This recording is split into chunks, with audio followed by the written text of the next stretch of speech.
In today's lesson, we're going to be taking a look at IDs and classes. And these are simply ways that we can assign labels to specific elements so that we can then target them within our style sheets. Let's look at an example. As you can see here, I have a blank page with an unordered list with just a bit of gibberish here. Our goal is we want to make this list item have a color of red.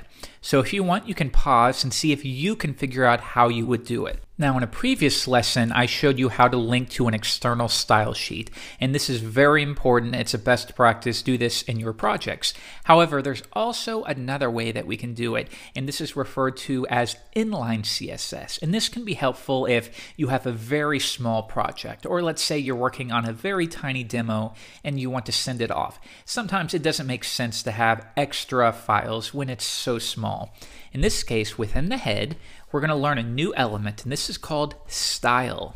Now, we can add CSS properties within here the same way we would as if it was a style sheet. Just note, within the head of your document, wrap everything within a style tag. Now, to give you an example, if we set the body, and we set the background color of the body element, meaning the wrapping body element, is going to have a background of red. Let's try that out. And as you would expect, the CSS is being applied correctly. Good. So now let's get back to our assignment. We need to make this third list item right here red. How would you do that? Well, let's try a couple examples first. We can search for all list items, and we're going to make the color red. If I refresh, as we would expect, every single list item is being applied, but in our case, we need a way to target this one exclusively. Now, I'm going to show you 3 different ways that we can do this, easy to hardest. So the first option is to use an identifier. So I will come down to the element that I wish to target, and I'm going to add an attribute called ID. ID for identification or identifier.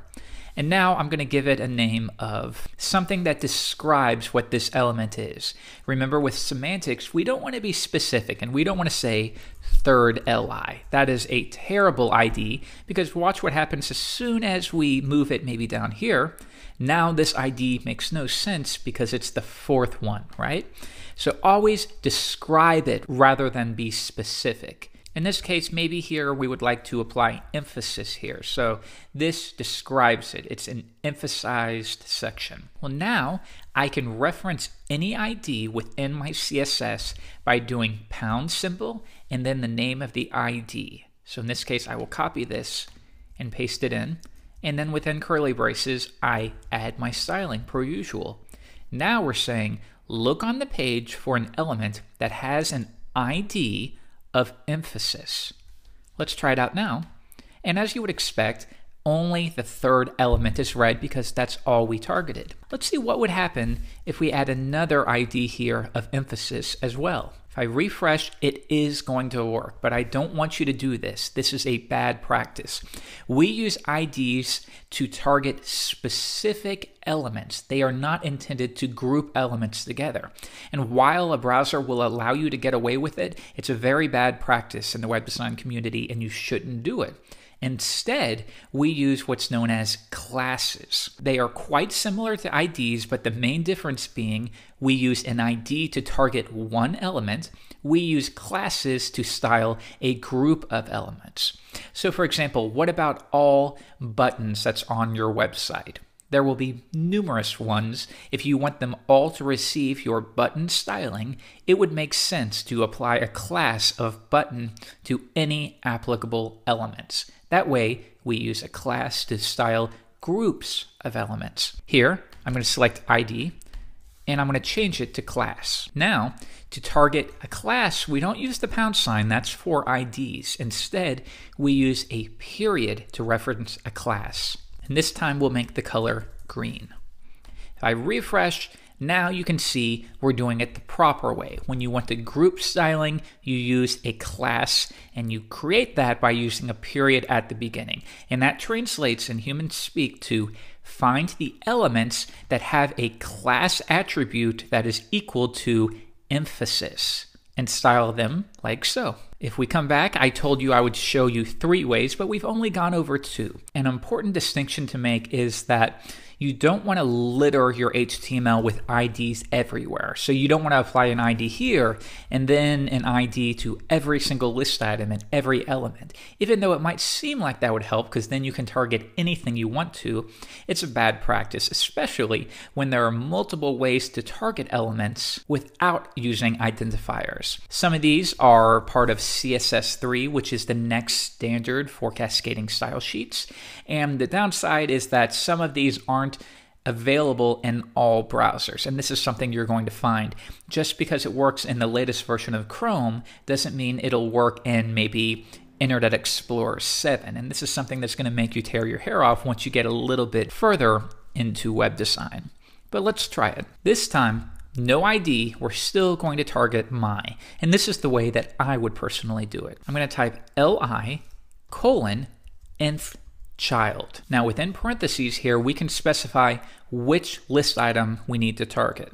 In this case, we want to target the 3rd one, so I will type 3, and this time I will make the color orange. Refresh the page, and now without using a specific identifier, we were still able to target the 3rd list item. Let's see what happens when we duplicate this unordered list a few times. One more time, and now I want you to note it's targeting the 3rd list item for each occurrence. So note that we're not saying find the very 3rd list item and that's it. We're looking for a list item and then we're finding the nth child of its parent. So look for a list item, get its parent, and then look for the 3rd child. 1, 2, 3, I got that one.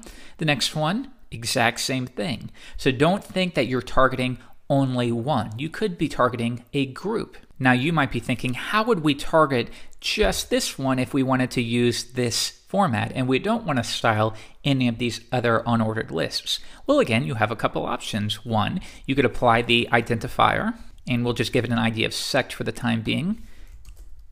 And we could do it like so, refresh, and now we're targeting it.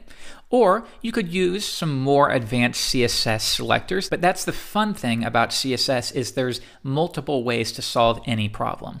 In this case, there's another way we could do UL first of type. And if I refresh, you can see we are successfully targeting that first one, again, without using a selector. Now, if this is getting confusing, don't worry. There are probably plenty of designers who have never used first of type. But if we were to go through this, we're saying get all unordered lists, then filter them down. We only want the first of type, meaning the first of the type unordered list. So we find the very first one. Then we add a space, and this is where we can further select down. And now we're saying within this unordered list, look for an li, but the 3rd child. So 1, 2, 3, and we target, and then we style it orange. Okay, so in this lesson, you've learned a little bit about pseudo classes, and more importantly, you've learned how to use IDs and classes to target elements on the page.